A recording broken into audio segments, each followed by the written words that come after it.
Hola a todos y muy buenas noches. Bienvenidos a nuestra quinta sesión del curso de eh, problemas relacionados con el uso de los medicamentos, que como saben denominamos PRUM y que aparece en la normativa con ese nombre, problemas relacionados con medicamentos y problemas relacionados con el uso de medicamentos. Hoy aprovechamos para invitar a los estudiantes de la formación de técnico para que nos acompañen porque este es un tema muy importante. Este es un curso que está para los afiliados a la Escuela Latinoamericana de Farmacia, pero como hacemos en varias ocasiones, eh, compartimos algunos temas que son muy importantes con los estudiantes de la modalidad a distancia y estudiantes presenciales de la formación de técnico laboral auxiliar en servicios farmacéuticos. Hoy revisaremos dos temas que son muy importantes y que uno tiene que ver con enfermería, pero también tiene que ver cómo la farmacia debe educar para que esto no ocurra. Esto es un tema muy, muy importante. Como siempre hacemos en este tema, les comparto inicialmente un video de la función que hace el farmacéutico y que generalmente pasamos por alto. Hemos compartido varios videos que son de la farmacia hospitalaria, de la asociación, la Sociedad de Farmacéuticos Hospitalarios, de, el, del, de la Asociación de Farmacéuticos Hospitalarios que se encuentran en España. Entonces vamos a compartir con ustedes este video. Bueno, por favor me confirman. Tienen audio mío, ¿cierto? Aquí el monitor dice que sí, que tenemos audio, pero por favor se me puede. Ok, perfecto. Listo. Vamos a ver este video tan interesante.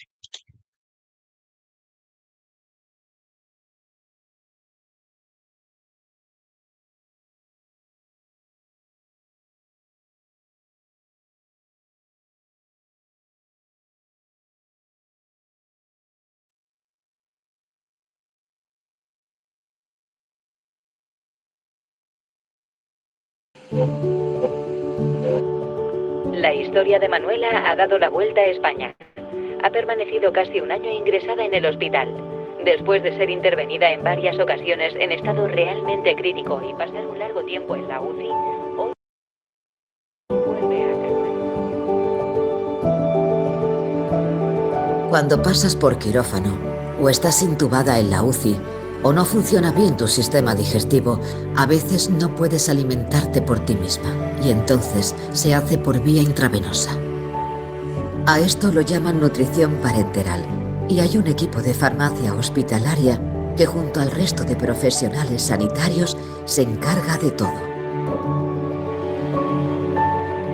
Mi caso es estudiado minuciosamente. La farmacéutica revisa la analítica, calcula mis necesidades energéticas diarias según mi evolución clínica y propone la nutrición que mejor se adapta a mí. Carmen, te paso el fosfato orgánico para la nutrición del paciente del bosque. Hay trabajos invisibles, pero que son indispensables, vitales para que nuestro sistema de salud funcione y lo haga bien. La farmacia hospitalaria es uno de ellos. Hizo posible, junto al resto de profesionales, que mi cuerpo recibiera todos los nutrientes necesarios para seguir adelante. Durante un año, mi casa ha estado en el ala izquierda de la segunda planta de este hospital. Ha sido casi un hogar para mí. Todas estas personas que me han acompañado y lo han hecho posible, se han convertido en mi otra familia. Y aunque pensé que nunca saldría de aquí, hoy vuelvo a casa.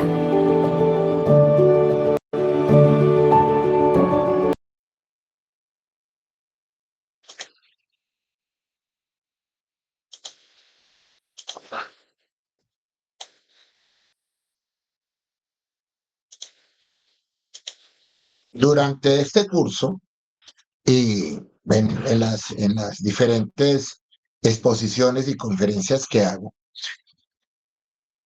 comparto con ustedes la importancia de empoderarse como profesionales. Este es uno de los temas más importantes que tiene lo que hacemos, el empoderamiento. Ver que ante todo somos profesionales y somos tal vez los profesionales más invisibles que tiene el sistema de salud. No porque no existamos, todo lo contrario, porque estamos todo el tiempo de manera permanente al servicio de los pacientes, al servicio de la salud pública, al servicio de la comunidad. Es tanto lo que nos ve que nos hacemos invisibles. Tanto las personas nos ven todos los días en la mañana cuando van al trabajo, todas las noches cuando regresan, a la hora del almuerzo cuando pasan por las farmacias cerca de sus lugares de trabajo. Conocemos la comunidad, vivimos con ella, nos conoce y aún así muchas personas, incluyendo nosotros mismos, no sabemos la importante función social que tenemos. El miércoles di una conferencia en la Cámara de Comercio donde yo hablaba de otras terapias, las terapias alternativas y complementarias, que realmente no son otras terapias. No es el plan B, allá lo aclaraba mucho, se llaman complementarias y en término parece raro porque aquí siempre pensamos solamente en la alopatía y resulta que no es la otra medicina, es la medicina. La acupuntura, la ayurveda, los conocimientos indígenas ancestrales, la homeopatía, la fitoterapia. Todo esto forma parte de la salud y nosotros debemos empoderarnos de eso. Dentro de los temas que toqué fue el del medicamento como bien social, que es algo supremamente importante. Y lo que hacemos también tiene que ir mucho más allá del producto, más allá del medicamento. Tiene que ver principalmente con la posibilidad que le aportamos a las personas de que puedan estar en tratamientos adecuados, eficaces, efectivos y sobre todo que los entiendan. Hoy hablaremos de los problemas relacionados con la administración y con el uso del medicamento. Y aquí abordaremos dos temas importantes. Por un lado, el tema del ejercicio de la enfermería en lo que hacemos. Y por el otro lado, mucho de lo que hace el enfermero también lo hacemos nosotros cuando educamos al paciente para que tenga en cuenta en la comunidad el uso cuando el paciente lo lleva a casa.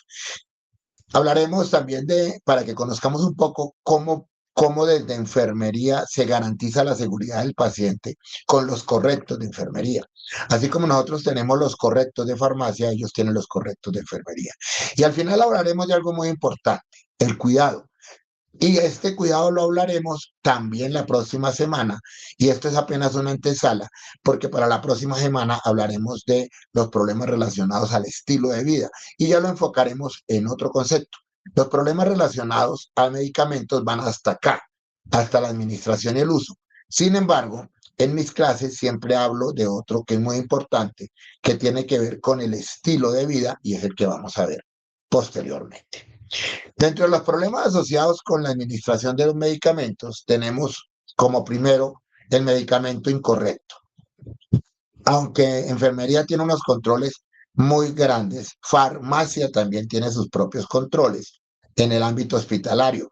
Farmacia tiene muchos filtros que comienzan desde la recepción de la orden médica, todo lo que tiene que ver con la ficha farmacoterapéutica, todo lo que tiene que ver con el garantizar que la farmacia verifique los 5 correctos, pero también en el alistamiento con los 3 momentos de lectura, posteriormente con la auditoría al sistema de distribución, que en Colombia tiene un nombre específico de acuerdo a la resolución 1403 del año 2007 y se llama Sistema de Distribución de Medicamentos en Dosis Unitaria. Y por último, cuando lo entregamos al servicio. Sin embargo, suele ocurrir y puede pasar que algún medicamento vaya mal, a pesar de todos los filtros. Y por eso la enfermería debe también contemplar y evitar ese error. Sin embargo, puede ocurrir que en la administración haya un medicamento incorrecto. Sobre todo cuando de la administración la llevamos a la farmacia ambulatoria.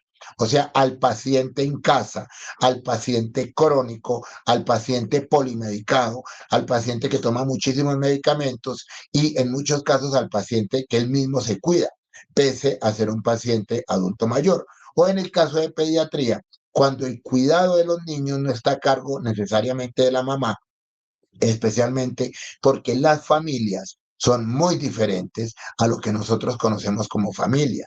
Nosotros tenemos la idea de que la familia es papá y mamá, hijos, y resulta que la familia son muchas otras cosas. Las familias tienen muchas otras formas de relación y allí también pueden ocurrir que haya pacientes que requieren medicamentos y que en la administración se dé el medicamento incorrecto. Pero también puede ocurrir que se le esté dando al paciente el medicamento no autorizado. Esto tiene que ver mucho principalmente en las terapias alternativas y complementarias, cuando las personas comienzan a manejar esos medicamentos sin la responsabilidad de un médico. Generalmente por terapeutas no autorizados o por personas que venden esos productos y que instauran terapias y por lo general pasan por alto las terapias que se manejan a la alopatía. Es complementario, nadie ha dicho que sea otra medicina, es complementario, o sea, no se pueden abandonar las terapias. Y cuando un paciente recibe un medicamento no autorizado, puede tener problemas relacionados también con el uso. Pero también puede ocurrir con la dosis adicional o la dosis extra. Y en esto se ve muchísimo, muchísimo en el uso de medicamentos que deberían ser medidos. En Colombia, dice la norma, los medicamentos se deben administrar utilizando el sistema métrico decimal. Entonces, podríamos hacerlo cuando entregamos un medicamento y en vez de seguir la instrucción de la jeringa, entregar la jeringa para que se mida la dosis, educar al paciente en el uso del dispositivo, ya sea que el producto lo traiga, porque le damos una jeringa, para evitar la dosis adicional o extra. También puede ocurrir porque el paciente no tiene un control por escrito, yo insisto mucho en esto, por escrito, de los horarios en que se toman los medicamentos.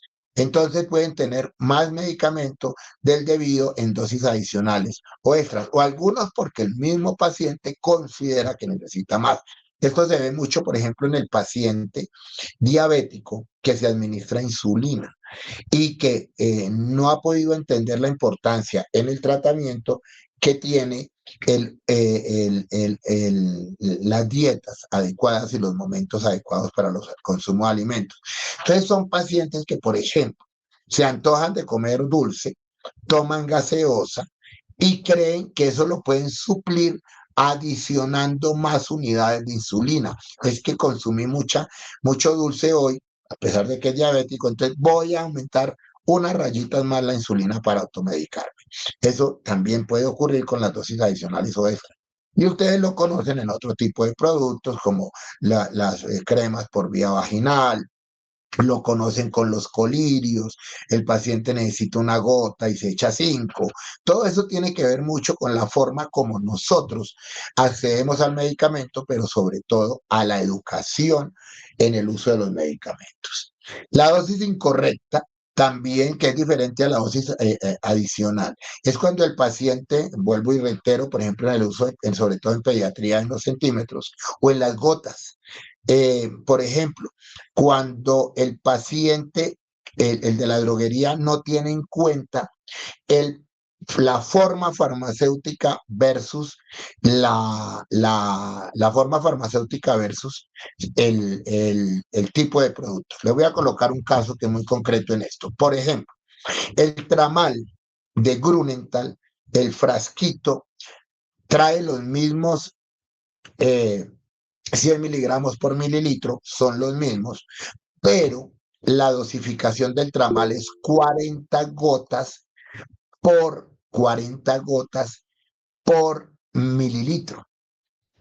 Y cuando yo compro tramadol genérico, vienen 20 gotas por mililitro. Entonces, aunque los dos productos tienen la misma concentración, tienen diferente dosificación. Y esto es importante tenerlo en cuenta. Muchos pacientes no pueden comprar Tramal porque vale 10 veces más, 15 veces más que el producto genérico. Pero el hecho de que él no pueda comprar esto, yo no puedo decirle que el genérico es igual. Aunque el principio es igual, la concentración es igual, no lo es y es muy importante tenerlo en cuenta la dosificación. Entonces, también puede ocurrir que haya dosis incorrecta. A propósito, eh, Eduardo, nuestro amigo de la mesa, hoy nos hace una pregunta muy interesante. ¿Es conveniente escribir sobre el medicamento? Eduardo, imagínate que eso sí es una falla de la industria farmacéutica. La industria farmacéutica, la industria homeopática sí lo hace. Deja un espacio en la caja para poder colocarle al paciente y con unos símbolos internacionales, el solecito, hora de almuerzo, nocturno. Ellos sí lo hacen y me parece muy importante que se haga. Sin embargo, la industria farmacéutica en general no lo hace. Y si es una falla, debería de colocarse. Hay otro error a propósito de eso, Eduardo, y los que nos siguen. Hay otro error que tiene que ver mucho, por ejemplo, con los productos que se pasan a otros envases, que no debería ser. Estar cambiar el envase afecta al producto por muchas razones, pero principalmente por la información. Por ejemplo, cuando al paciente se le da un pastillero y las personas pasan las tabletas al pastillero. Eso es un grave error. Primero porque se afecta la forma farmacéutica, pero sobre todo porque es que se puede causar muchísima confusión.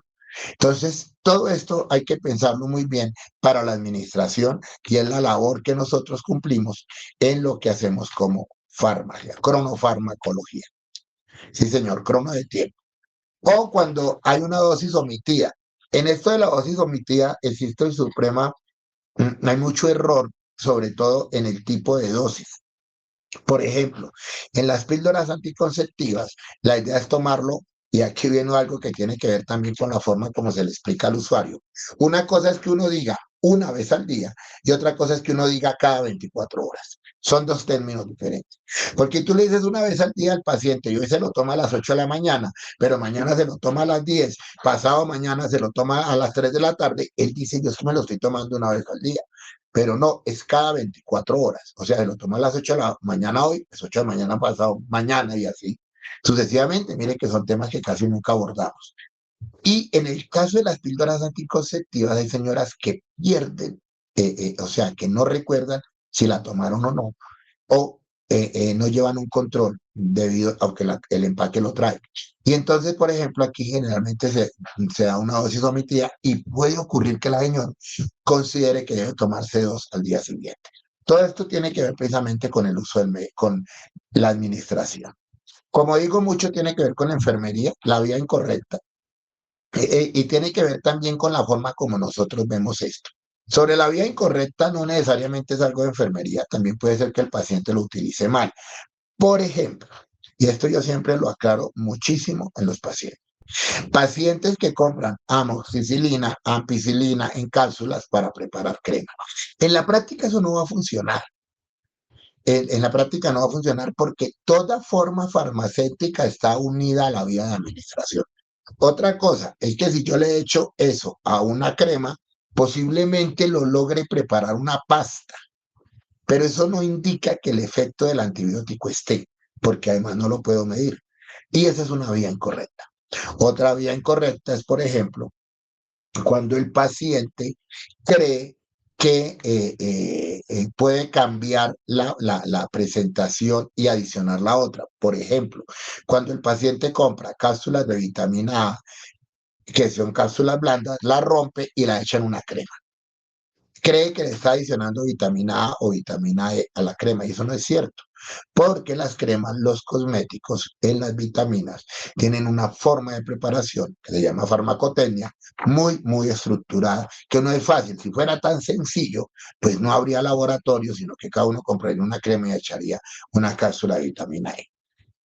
El otro tiene que ver con la hora incorrecta, ya hay un ejemplo, cuando cada 24 horas, pero también tiene que ver con si el usuario tiene o no claro lo que es la hora y cuántas veces al día. Es que a veces el usuario, vuelvo al caso, confunde la hora, o por ejemplo puede ocurrir que al iniciar el tratamiento la hora se convierta en un problema. Coloco un caso muy común. La mamá que debe dar al niño amoxicilina cada 8 horas. La mamá que dar al niño amoxicilina cada 8 horas y compra el medicamento a las 9 de la noche para dárselo a las 10. ¿Listo?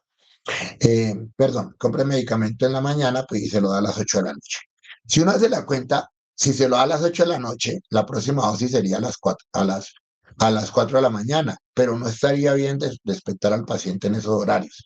Uno como farmacéutico debe tener en cuenta que la frecuencia debe estar unida a los ciclos de la vida. ¿Cuáles son los ciclos de la vida? Las personas tienen en general 16 horas, en los cuales hacen dos tipos de actividades, que son ocio y trabajo, o en el caso de los niños, estudio y ocio. Y van desde las 6 de la mañana hasta las 10 de la noche. Entre las 10 de la noche y las 6 de la mañana, uno debería estar durmiendo. Otra cosa es que no lo haga, pero se debería hacer como el ciclo natural del sueño. 8 horas. ¿Qué es lo que ocurre?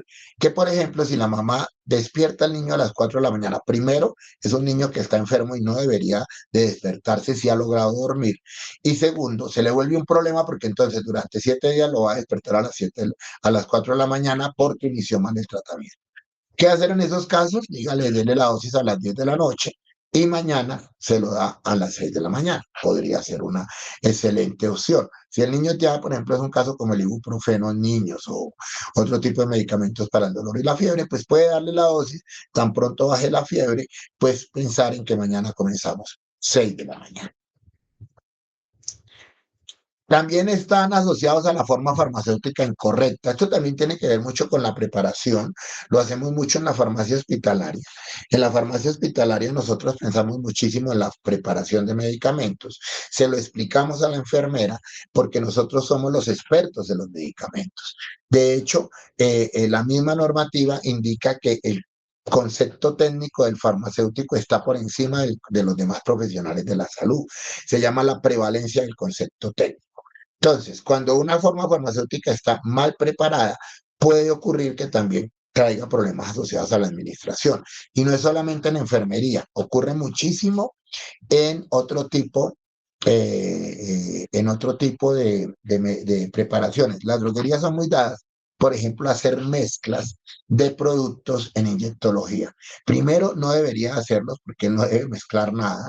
Las mezclas se hacen en centrales de mezclas. Y segundo, en muchos casos eso trae problemas. Por ejemplo, cuando mezclan algunas lincosamidas con diclofenacos o con dexametasonas, suele crearse una reacción química y la sustancia se coloca en color blanco. Eso no es que se vuelva lechoso, es que tiene una reacción química físico-química. Y esto también trae muchísimos problemas. Otro, cuando mezcla diclofenaco con complejo B. Ese suele generar unos gránulos muy pequeños, sin embargo, logran incluso llegar a tapar una ampolla y algunos no lo tienen en cuenta. Entonces, también, sí, lo que dice Eduardo es cierto, el volumen por ciclo de aplicación es totalmente cierto. En algunas de esas mezclas quedan incluso 6 o 7 centímetros y un glúteo apenas soporta 5. Sin embargo, le administran 7. Todo tiene que ver precisamente con malos usos de los medicamentos y que están estos PRV. El tiempo incorrecto tiene mucho que ver con la velocidad de administración. Esto lo conoce enfermería, porque enfermería también tiene a su cargo lo que corresponde a los tiempos. En el caso del goteo, por ejemplo, la velocidad del goteo, cuando tiene que calcularlo, una cosa es el goteo directo, cuando se hace en un equipo macro, en una bomba de infusión. Otra cosa es el goteo cuando, por ejemplo, tengo que diluir un producto en una uretra. Entonces tengo que conocer muchísimo, no solamente del medicamento, sino también del dispositivo, para poder tener la velocidad de administración adecuada. En los pacientes que están en hospitalización en casa, muy pocas veces pueden contar con una bomba de infusión. Entonces, ¿qué ocurre? Pues el goteo se hace manual y pues la enfermera debe estar muy al tanto precisamente de ese goteo. Bueno, voy a volver un poquitico acá. Y las incompatibilidades físico. Las incompatibilidades físico-químicas se van no solamente sobre todo cuando se hacen algún tipo de preparaciones y mezclas que no deberían de hacerse. Es que Y hay algunas preparaciones que sí se pueden hacer de manera casera, siempre y cuando el farmacéutico informe muy bien cómo hacerlo. Yo en ocasiones, para los cercanos, hago preparaciones y utilizo como vehículo, para poderlas administrar mejor. Utilizo como vehículo acetato de aluminio. Pero no es solamente mezclar, hay que homogeneizar y hay que explicarle al usuario cómo homogeneizar y en dónde. El uso, por ejemplo, del tenedor y esas cosas como batiendo huevos, todo eso ayuda mucho a explicarle al usuario para evitar las incompatibilidades físico-químicas. Donde no quede realmente homogéneo, pues el producto no va a funcionar primero y puede causar algunas incompatibilidades. También tiene que ver si no hay monitorización, o sea, si hay una monitorización incorrecta por parte de enfermería. Por ejemplo, cuando no hay unos registros adecuados de tensión arterial. Y en esto hago énfasis en algo que ocurre mucho en las casas. Resulta que en muchas casas tienen un tensiómetro, pero no saben si el tensiómetro está bien. O sea, lo tiene, pero eso no indica que esté bien. Un tensiómetro tiene que estar calibrado. Y en ocasiones pasa que el paciente tiene unas tomas de tensión o de saturación, cuando corresponde, por ejemplo, a la saturación o a las tomas de glicemia también puede ocurrir. ¿Y qué ocurre? Pues que el paciente va al médico y resulta que los niveles tensionales cambian. Entonces, hay que siempre dar por hecho que el del médico, y es así, siempre está calibrado, el de la casa no. Entonces, cuando eso ocurre, el paciente debe asumir que tiene un tensiómetro que no está monitoreando adecuadamente y por lo tanto debería de cambiarlo. Lo mismo pasa con la saturación de oxígeno, lo mismo pasa con las glucometrías. Esto también tiene que ver mucho con el paciente en casa. Cuando esto lo hacemos en la ficha de paciente, la ficha de paciente tiene dos momentos muy importantes. Uno, que es la orden médica que forma parte de la historia clínica. Ahí se llama orden médica. Y la otra, la que hacemos en farmacia a nivel hospitalario, que llamamos la ficha farmacoterapéutica, que no es igual a la de la historia clínica. La ficha farmacoterapéutica es un control que llevamos y en el cual estamos pendientes de interacciones, efectos secundarios. En hospitalario manejamos muchísimo, muchísimo estar al tanto de medicamentos como los antibacterianos, los medicamentos antineoplásicos, algunas nutriciones por algún tipo de riesgo que puedan significar, el uso, por ejemplo, de los electrolitos, lo que tiene que ver con el natrol, con el catrol, con los magnesios, con los potasios, con las detrosas, estamos muy al tanto y para eso tenemos eso. Pero si transcribimos mal la información con seguridad, vamos a tener problemas relacionados al uso de medicamentos. Aquí Eduardo acaba de participar en algo. Los inhaladores también, ahorita lo vamos a ver en el uso. En el uso también tienen mucho que ver con problemas relacionados con el uso de los medicamentos. O la interpretación incorrecta de la prescripción de las instrucciones suministradas por el médico o el farmacéutico.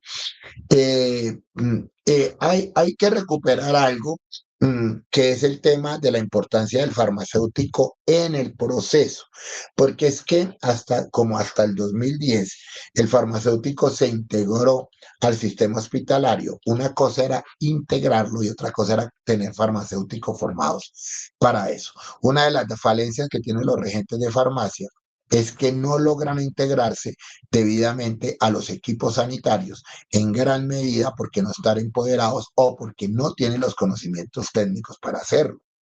¿Y qué ocurre? Resulta que los hospitales funcionan con un comité que es la base de todo, se llama comité de, mire la palabra, farmacia terapéutica. O sea, estamos uniendo todo lo de la farmacia con la terapéutica. Pero si el regente de farmacia no es consciente de su labor, pues termina siendo un asistente más bien como un auxiliar del comité, y es todo lo contrario. Y la interpretación incorrecta tiene también que ver si el farmacéutico no está haciendo la labor de informarle al equipo sanitario lo que tiene que ver con los medicamentos. Aquí tenemos, y les voy a compartir,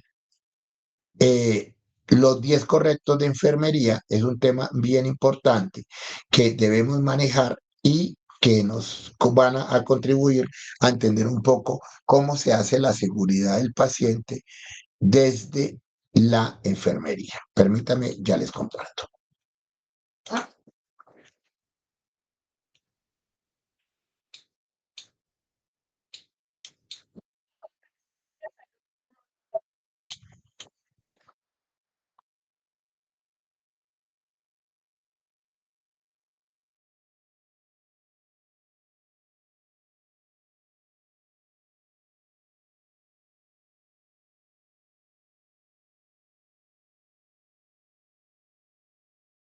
En el contexto de salud, la palabra correcto se refiere al conjunto de acciones que aplicamos durante la administración de medicamentos y que tienen como objetivo disminuir la ocurrencia de reacciones adversas no esperadas, mejorar la seguridad en los procesos y evitar complicaciones.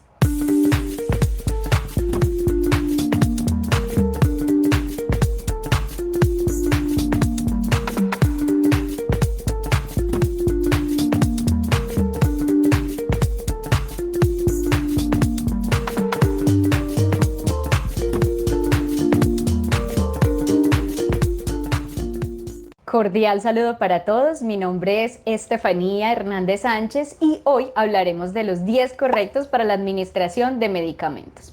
Pero antes de continuar, quiero darte primero las gracias por estar aquí y apoyar nuestro canal y segundo, hacerte una invitación muy especial y es que si todavía no estás suscrito, le des clic aquí en suscribirse y luego clic en la campanita para ser la primera persona en enterarse de nuestro próximo video. Vienen videos muy importantes, una a una las vías de administración de medicamentos en forma detallada. Hace varios años eran solo 5 correctos, ahora son un total de 10 y son de aplicación mundial. Aunque es importante tener en cuenta que de un país a otro puede variar uno o dos de ellos. Así que te invito de todas formas, después de ver este video, antes de aplicarlos, revisar los protocolos institucionales de tu lugar de trabajo o de tu lugar de estudio.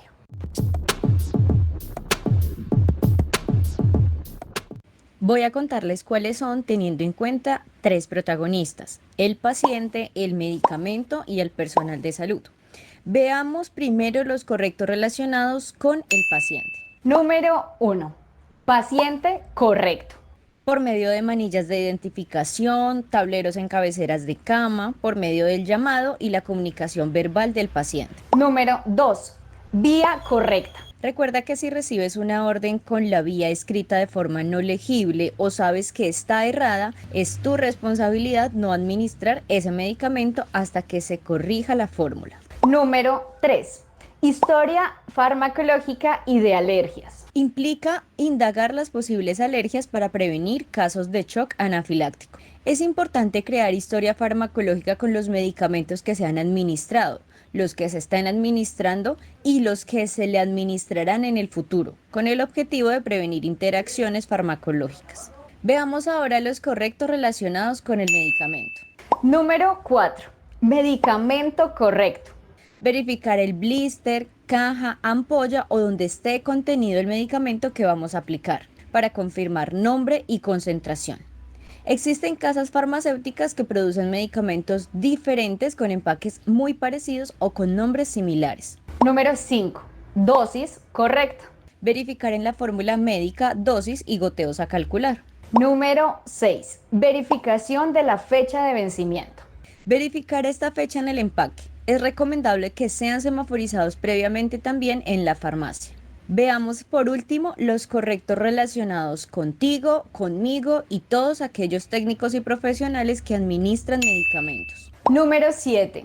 Hora correcta. Administrar medicamentos respetando las horas de aplicación y las frecuencias según sea formulado. Número 8. Educar al paciente y su familia. Brindar educación sobre el medicamento, la acción terapéutica y las reacciones adversas. Número 9. Registrar. No olvidar los 3 yo. Yo preparo, yo administro, yo registro. Nunca delegamos alguna de estas 3 actividades. Recuerda que se registra inmediatamente después de administrar. Número 10. Vigilar reacciones adversas a medicamentos, las famosas RAM. Realizar seguimiento de las reacciones adversas que el paciente pueda presentar posterior a la administración del medicamento. Muy bien, y así llegamos al final de este video. Y me haría inmensamente feliz saber si te gustó y si te fue útil. Así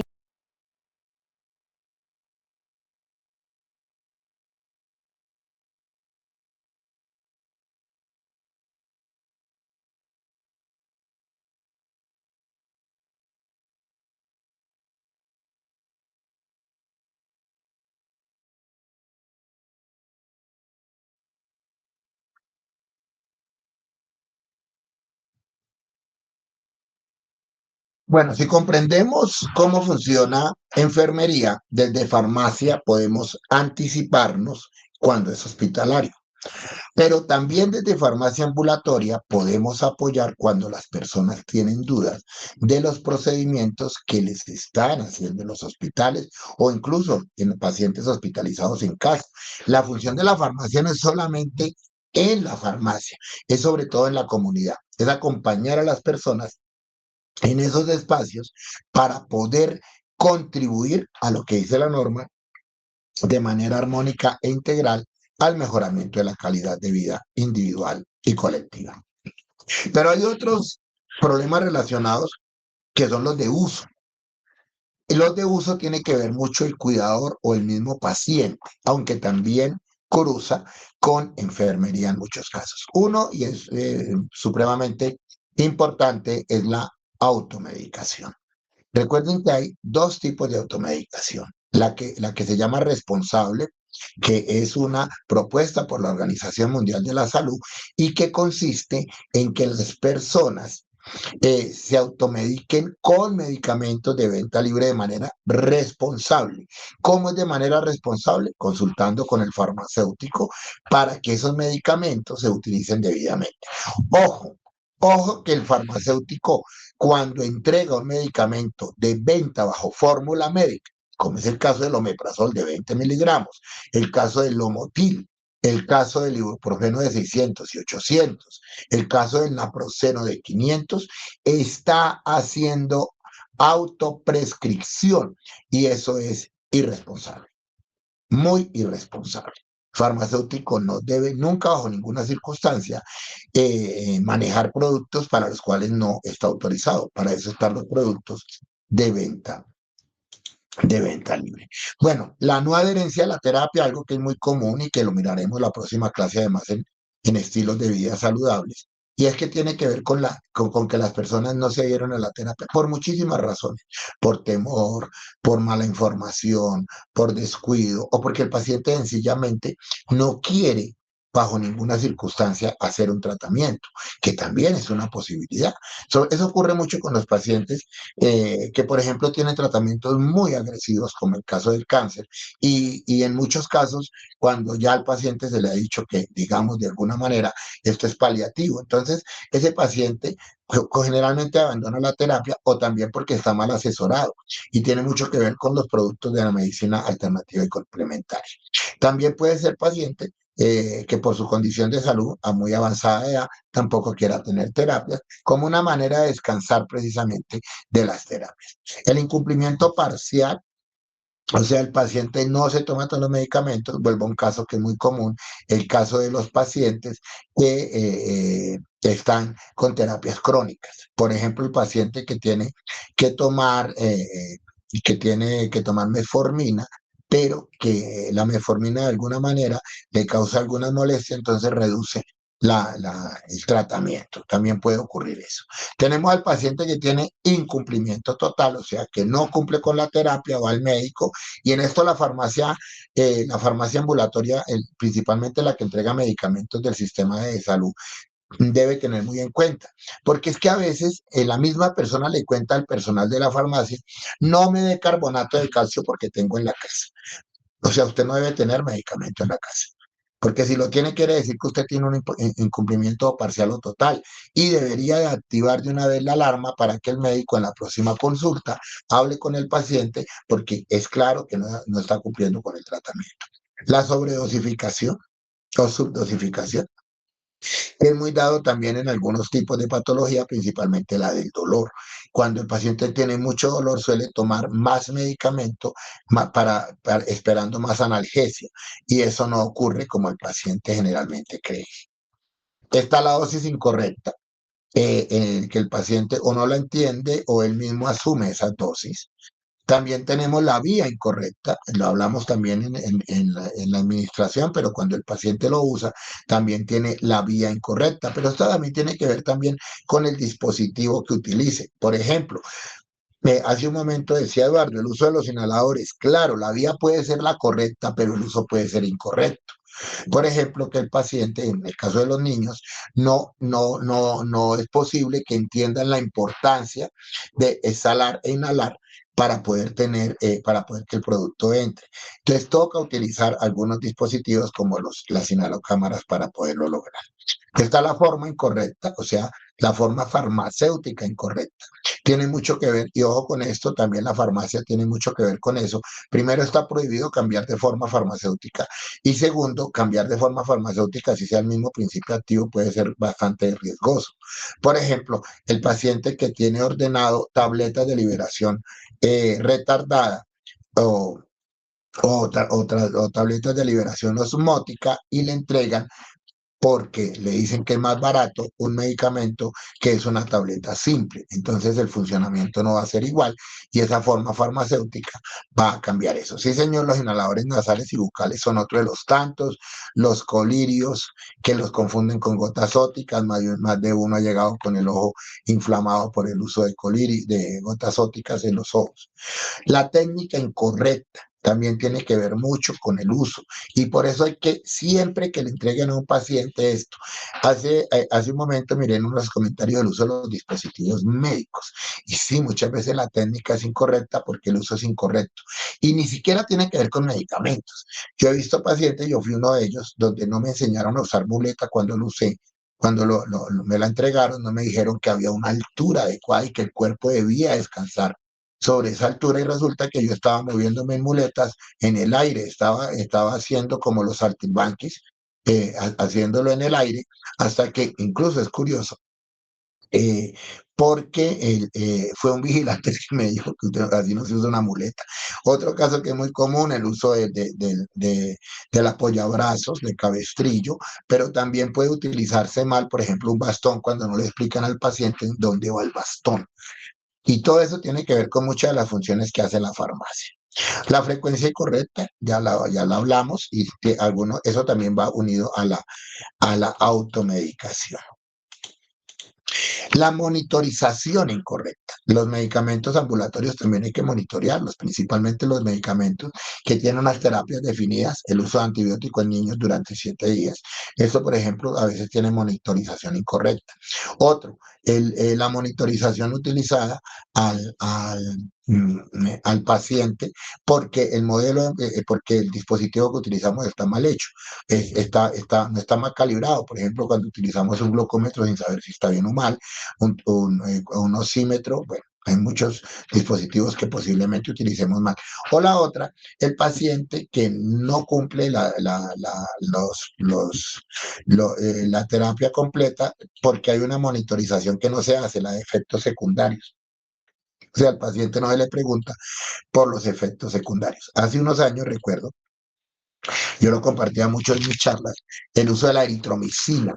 La eritromicina suspensión era un producto, principalmente en genéricos, que tenía mal olor y mal sabor. Imagínense un producto con mal olor, mal sabor, a dárselo a un niño. Pues obviamente el niño no se toma ese producto y no es de dárselo obligado. Uno que yo digo mucho en mis clases es la emulsión de bacalao. La emulsión de bacalao yo siempre he dicho que la mamá se lo da a los niños por venganza. ¿Por qué? Porque ella dice, esto me daba su abuela. O sea, la mamá sabe lo feo que sabe y sin embargo insiste. Existen otras muchas maneras de productos, pero digamos que todo esto forma parte de eso, el uso de productos con mal sabor, el uso de productos que tienen efectos secundarios como diarrea, náuseas, y eso forma parte de la monitorización, porque no es solamente la parte de los signos y síntomas, sino tiene que ver también con el tema de los efectos secundarios. Aunque recuerden que la norma prohíbe que en la droguería, donde haya expendedor de drogas como director técnico, no se puede hablar ni indicaciones, efectos adversos, no se puede hablar tampoco de contraindicaciones y no se puede hablar de interacciones. Gravísimo, porque esa es una información incorrecta. Desafortunadamente la norma no se ha actualizado y ya es hora de no permitir ese tipo de información incorrecta por el hecho de que todavía existan personas que sin tener formación académica estén trabajando en droguería. Eso ya está, digamos, que mandado a recoger. O la interpretación incorrecta por parte de la farmacia o por parte del cuidador. Y hablando de cuidador, ya para ir cerrando, yo quiero que miren esta charla tan importante que tiene que ver una charla del doctor Bernardo Toro, colombiano, que además ha participado con la UNICEF, participó con la Organización Mundial de la Salud, con el Banco Mundial, trabajó en la cátedra de ética de la Universidad Javeriana. Y hay algo de lo que hablaremos en otra clase, pero a mí me parece muy importante, y es que casi siempre hablamos del cuidado, pero nunca interpretamos el cuidado. Y en esta charla, que es una charla TED, podemos escuchar eso. Y él lo dice de una manera muy interesante. Aprendemos a cuidar y a cuidarnos o perecemos. Les voy a dejar con esta conferencia.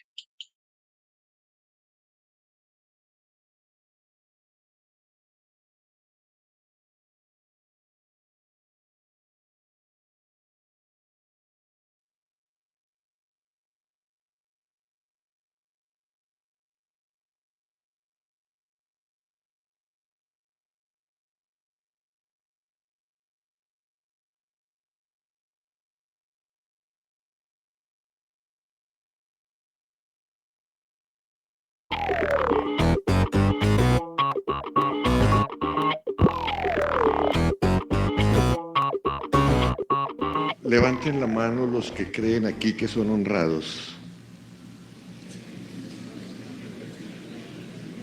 Todos.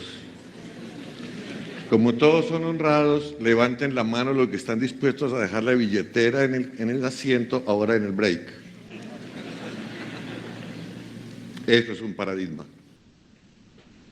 Aunque racionalmente aceptamos que somos honrados todos, el paradigma que guía nuestro comportamiento es sospechar del otro. ¿Qué es un paradigma? Imagínense que yo quiero caminar por la mitad de este, ¿cómo me llama esto? Escenario. Que a esta edad se pierden las palabras. Bueno. Yo quiero caminar por la mitad, entonces me guío por los bordes, ¿sí? Si me desvío, si trato de desviarme, el borde me dice, siga, siga, siga, siga. Un paradigma es una situación, un hecho, un concepto, una creencia, una tradición, un mito que actúa sobre mi comportamiento, pero no se mete en mi comportamiento. ¿Sí? Digamos, el borde me orienta el comportamiento para andar por la mitad, pero no está dentro de mi comportamiento. ¿Ya? Las sociedades tienen muchos paradigmas. En una época el paradigma era el guerrero. Todos los hombres querían ser grandes guerreros y las mujeres adoraban a los guerreros. Y llegamos a deificar los guerreros. Uno se pone a pensar hoy, el gran Alejandro, que tiene tantos libros escritos, ¿qué tenía que ir a hacer a Afganistán a degollar 25.000 afganos? Si usted pone a verlo en frío, eran unos matones. ¿Sí? Pero el paradigma de guerrero nos hace verlo de otra manera. Hubo momentos en que el paradigma fue el santo, el penitente. Otro periodo en que fueron los grandes hacendados, los grandes terratenientes. Hoy el gran paradigma es el MBA.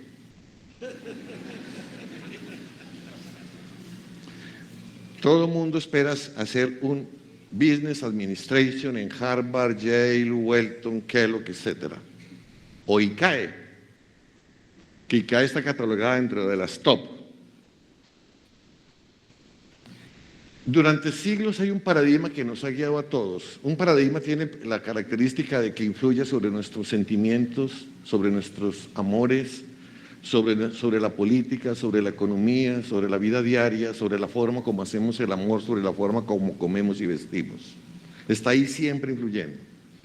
Durante mucho tiempo el paradigma que nos ha guiado, la política, la economía, la religión, el arte, la ciencia, ha sido el paradigma del éxito, el poder y la acumulación. Piense liberal. Ese paradigma ha producido dos cosas muy curiosas. Por un lado,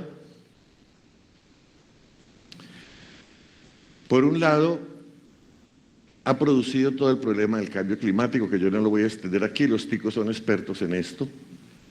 Ese cambio nos está diciendo una cosa: el hambre, la escasez de agua, las inundaciones, las migraciones por sequías o por inundaciones, nos está diciendo que el ser humano se ha comportado de una manera tal que puede él mismo salirse y desaparecer de la Tierra. Pero por otra parte, ese paradigma ha creado otra cosa increíble, que son las comunicaciones. Aquí hemos redundado. Por primera vez el ser humano está en condiciones de dialogar con toda la especie humana, dialogar con todos y poder hacer algo que todavía no hemos podido hacer, y es reconocernos como una sola especie. Si fuéramos capaces de reconocernos todos como una sola especie, la guerra sería imposible, el hambre sería imposible, ¿sí? Las migraciones y las exclusiones serían imposibles, porque cada uno vería carne de su carne y no trataría sino de acoger y ser solidario. La pregunta es, ¿cómo logramos este desafío de poder desaparecer como especie? Y quiero insistir, el planeta no está en peligro, los que estamos en peligro somos nosotros. Si mañana desaparecemos todos los seres humanos, el planeta seguirá girando alrededor del Sol 4.000 millones de años sin nosotros. Entonces tenemos que darnos cuenta de que los que estamos en riesgo somos nosotros, no el planeta. Tenemos que sembrar árboles, pero eso no resuelve el problema. El problema es si somos capaces o no de cambiar de paradigma para poder aumentar nuestro nivel de civilización y de humanización sobre el planeta. ¿Cuál es ese nuevo paradigma que nos va a permitir reformar, recuperar los daños que hemos hecho y al mismo tiempo prevenir los daños futuros y al mismo tiempo aprovechar esta oportunidad de podernos reconocer como especie? Ese paradigma es el cuidado. Es cuidar. Antes de pensar qué es cuidar, piensa en lo siguiente: las cosas no solamente tienen existencia, sino consistencia, resistencia y persistencia. Para poder existir no basta la existencia, se necesita la resistencia, la consistencia y la persistencia. Si uno lograra entender cada ser en su existencia, consistencia, persistencia y resistencia, sabría cómo cuidarlo. Pero hay una forma práctica a nivel humano de poder entender el cuidado. Esa forma práctica es aprender a hacer transacciones ganar-ganar. A ver, transacciones ganar-ganar ¿con quién? Conmigo mismo, con los cercanos, con los lejanos, con los extraños y con el planeta. Nosotros estamos acostumbrados a hacer transacciones ganar-perder. Aún más nos sentimos a veces somos alabados por acciones. Voy a poner un ejemplo. Hay una fila para entrar al cine, muy larga. Llega una pareja tarde, toma la última fila y el novio le dice a la novia: espérame aquí un momentico. Va y se pasa todas las reglas. Y esa amiga de la persona que vende las boletas llega, compra las boletas por encima de toda la fila y le dice: amor, entremos ya. Él dice: amor, eres un genio. Eres un genio porque has jugado el modelo ganar-perder. Nos sentimos súper orgullosos en los garajes colocándole un carro más elegante al amigo para que vea que soy más poderoso que él. Nos sentimos más... O sea, todo lo que hacemos lo jugamos nos queremos ser los más santos, los más honrados, los más, pero siempre en relación con otro. Yo soy mejor que.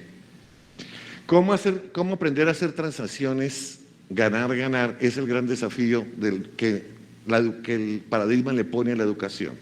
Permítanme varias cosas, varios ejemplos.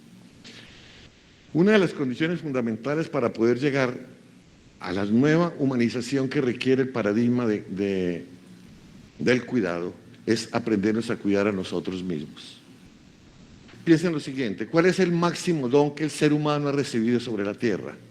Generalmente hago esta pregunta y si hay tiempo la gente me dice que el amor, que la mamá, que el papá. El máximo don que el ser humano ha recibido es la carne, el cuerpo. ¿Sí? Porque en el cuerpo es donde habitamos y somos. En el cuerpo es donde nos podemos revelar al otro. Yo sé que ustedes están ahí porque tienen cuerpo, ustedes me pueden percibir a mí, yo me puedo revelar frente a ustedes porque tengo cuerpo. Sin embargo, toda la educación la hemos construido bajo el modelo de que el cuerpo no existe. El arte, el deporte, la expresión cultural, la danza, el teatro son materias extracurriculares. Son más importantes la física, la química y las matemáticas a las 7 de la mañana. Una sociedad necesita comenzar a recuperar su cuerpo, comenzar a descubrir la salud para poder comenzar a sentar el paradigma del cuidado. Y nuestra educación no tiene muchos instrumentos para la formación del cuerpo, los mira muy extracurricularmente. Pero adelantemos un poco más.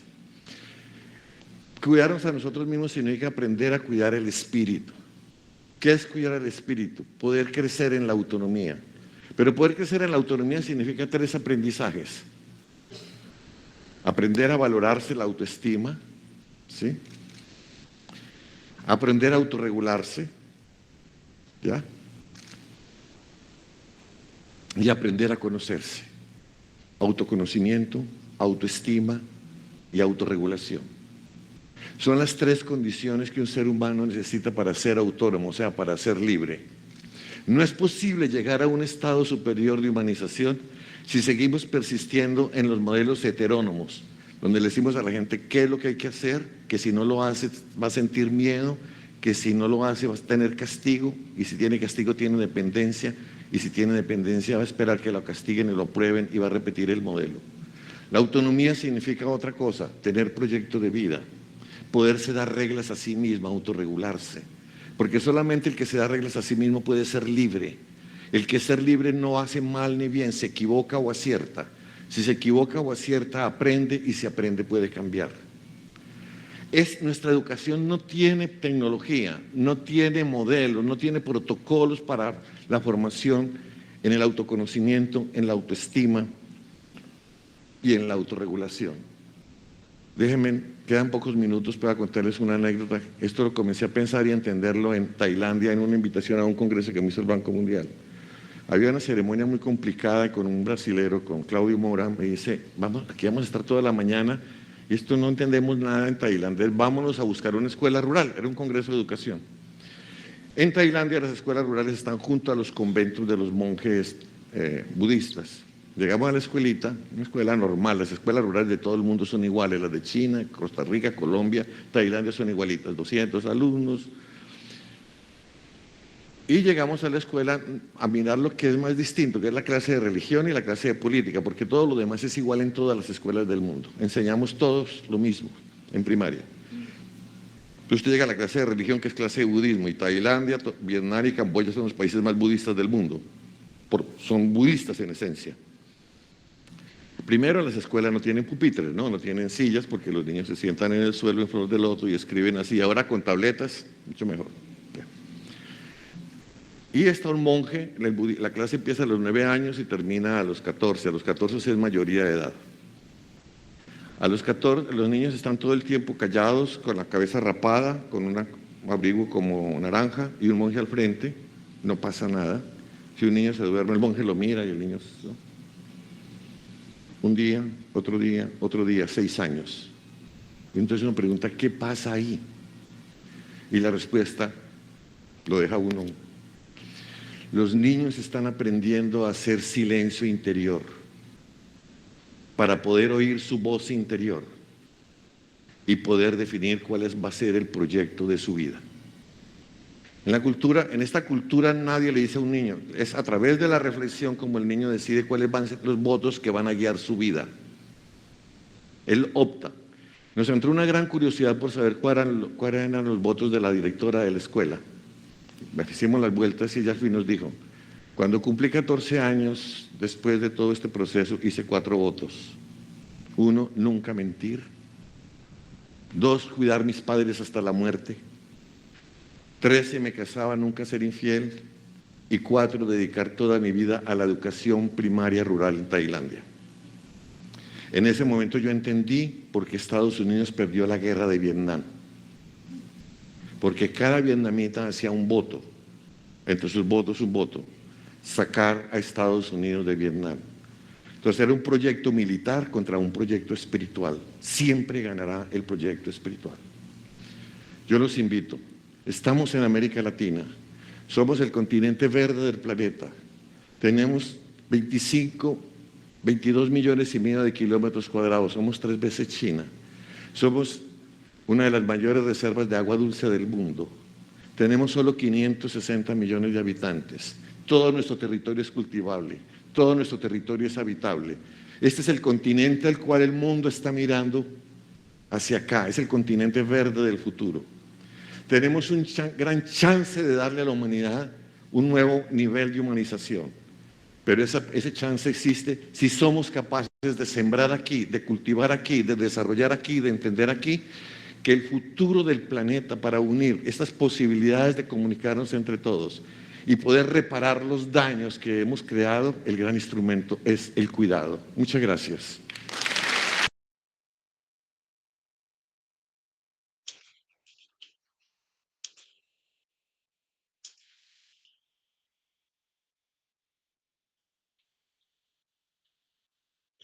¿Por qué traemos el tema? El tema lo traemos principalmente para el abrebocas de lo que es el cierre. En el cierre hablaremos de los PRM desde el estilo de vida. Si bien no forma parte de la normativa, yo siempre lo incluyo, porque es que cuando se habla de salud, se tiene que hablar de calidad de vida. Esa es nuestra función en la farmacia, pero además hay que hablar de bienestar. Y no podemos dar bienestar si no entendemos el concepto de bienestar. Aquí es una gran importante reflexión sobre el cuidado. A mí me parece bien, esto uno como sociólogo habla, esto lo aprende uno en sociología, que nosotros, por ejemplo, hablamos del cuidado de nosotros como seres humanos, pero no hablamos del cuidado del contexto. O sea, no hablamos del cuidado de la ecología que hay ahí, la ecología humana, de hecho se llama así. Y porque creemos que el cuidado es solamente cuidarnos nosotros y no cuidamos nuestros recursos. La próxima clase, para los que quieran asistir, voy a dejar por aquí el número para los que no se han inscrito y aprovechamos.